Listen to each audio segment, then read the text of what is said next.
So here's our setup. I've just got this old door that I had laying around at home, and I put it on a stool to give it an incline. And I measured along the edge of the door. You can see right here is 1 meter, 2 meters. And up here it's hard to see, but there's a line that'll be the starting line. I will align our rolling disc and rolling hoop at that starting line, and we'll video it and see how much time it takes to roll off the end of the door exactly 2 meters away. Here is the height of the surface of the door above the ground at the downhill side. And here is the height of the starting line at the top of the door on the uphill side. So we can figure out the height that the discs will roll down.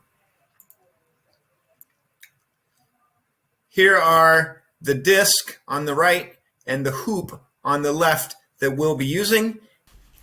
Here we see the masses of the discs are basically the same. And here we see the radii of the discs is also the same, which is 15 centimeters. On the disc, I've marked a location for the starting point, and on the hoop, I have marked a location for the starting point, and we'll align these spots on the disc. We'll align them with the starting line so that we can see as they roll down the incline, we can see how many times they rotate.